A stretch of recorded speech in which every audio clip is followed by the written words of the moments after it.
नमस्कार। Enlightening information में आपको कुछ विशेष जानकारी देना चाहता हूँ।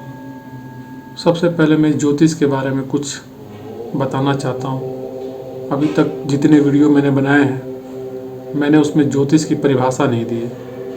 ज्योतिष है क्या, एक लाइन में बताऊँगा। श्रीमद् भागवत के पेज नंबर 162 के श्लोक संख्या 5 में ज्योतिष की व्याख्या करते हुए सुखदेव महर्षि गर्गाचार्य से कहते हैं, ज्योतिष मायनम साक्षाद यत्तज्ज्ञान मतेन्द्रियम प्रणीतम भवता येन पुमान वेद परावरम।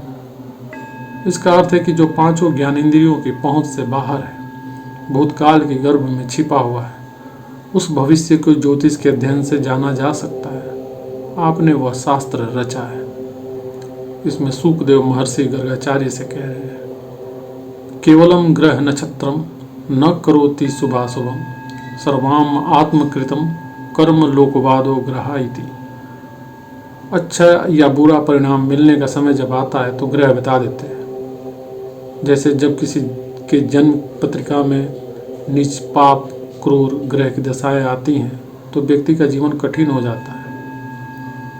उस समय ज्योतिष बताता है कि हाँ, कुछ परेशानी या समस्या आने वाली है। महर्षि गर्ग के समय ज्योतिष भविष्य में होने वाली घटनाओं की भविष्यवाणी करता था। ज्योतिष विद्या बहुत उन्नत थी उस समय। आज का ज्योतिष वैसा नहीं है। जैसे जैसे मनुष्य भौतिकवादी होता गया और भौतिक सुख साधनों की खोज में अपने स्तर को गिराता गया, वैसे वैसे ज्योतिष ज्ञान भी लुप्त हो गया। आज ज्योतिष आमदनी का जरिया भर रह गया है, तो ज्योतिष विद्या कैसे यथावत रह पाती, यह भी पूरी तरह बदल गई।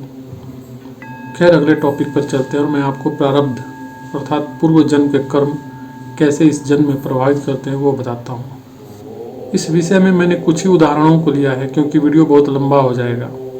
आजकल वैसे भी इंटरटेनमेंट का ज़माना चल रहा है, तो ज्ञान की बात कहने और सुनने वाले बहुत कम हैं। वाल्मीकि रामायण में वनवास के समय श्री रामचंद्र जी श्री लक्ष्मण जी से कहते हैं, कस्व दैवेन सौमित्रे योद्धु मुत्सहते पुमान यस्य नु ग्रहणम किंचित कर्मणो अन्यत्र दृश्यते।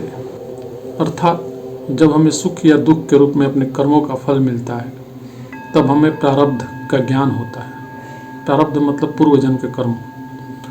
प्रारब्ध से कोई लड़ नहीं सकता। सुख दुखे भय क्रोधौ लाभा लाभौ भवा भवौ यस्य किंचित तथा भूतम ननु दैवस्य कर्म तथा।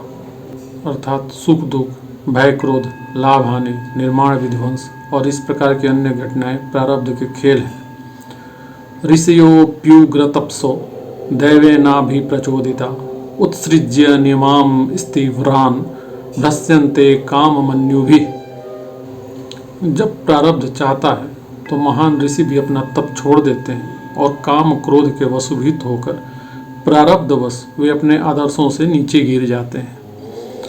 असंकल्पित में वेह यद कस्मात् प्रवर्तते निवर्त्यारंभम आरब्धम ननु दैवस्य कर्म ततः। जो कुछ अचानक घटता है और प्रयास करने पर भी नहीं रोका जा सकता, बल्कि नई और दुर्बोध स्थिति पैदा कर देता है, यह सब प्रारब्ध के काम होते हैं। महाभारत के शांति पर्व में कहा गया है कि येन येन यथा यद यत्पुरा कर्म सम्मीहितम तत तदेकत्रो भुक्ते नित्यम विहितम आत्मना। जो भी कर्म मानव ने अपने पिछले जन्म में किए होते हैं, उसका परिणाम उसे भोगने ही पड़ते हैं। मनुष्य यदि अपने कर्मों को भोगने से पहले ही मृत्यु को प्राप्त हो जाता है तो अगले जन्म में भी उसे उस बचे हुए कर्मों का फल भुगतना होता है। बालो युवा वो वृद्धश्च यत् करोति शुभाशुभम तस्याम तस्याम अवस्थायाम भुक्ते जन्मनि जन्मनि। बालक हो या वृद्ध, विशेष परिस्थिति में वह जो कार्य कर चुका है, जन्म जन्मांतरों में उसे उन्हीं परिस्थितियों में सुख दुख भोगना पड़ता है।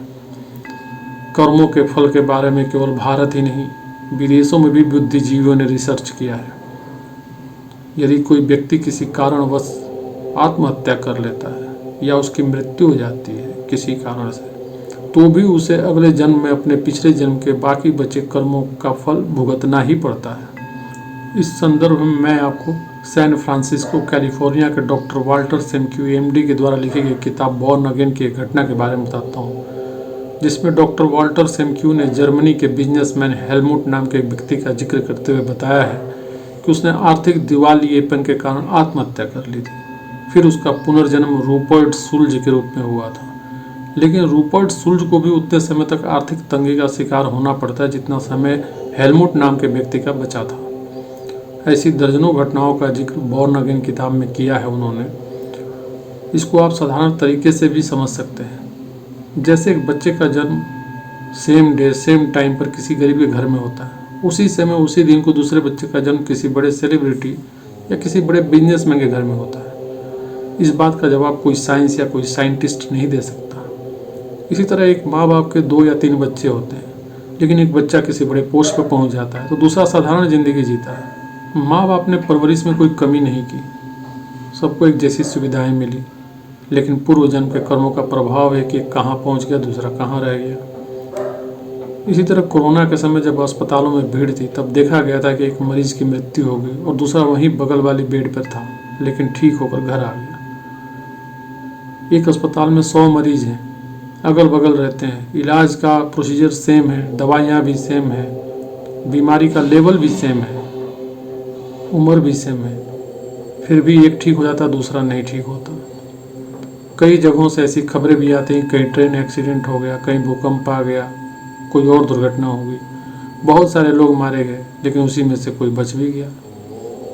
इस बात को हमारे धार्मिक ग्रंथों में श्लोकों के माध्यम से या देश विदेश के दार्शनिकों ने अपनी रचनाओं के माध्यम से समझाने की कोशिश की है।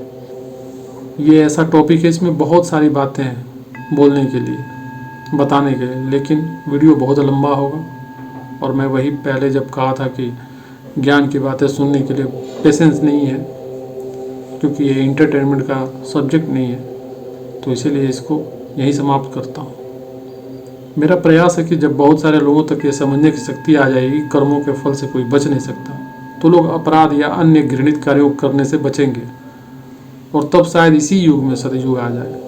उसके लिए ब्रह्मा जी को युग बदलने की जरूरत नहीं पड़ेगी, पृथ्वी का विनाश होने की जरूरत नहीं पड़ेगी। अगली बार किसी और विषय पर जानकारी लेकर आऊँगा। नमस्कार।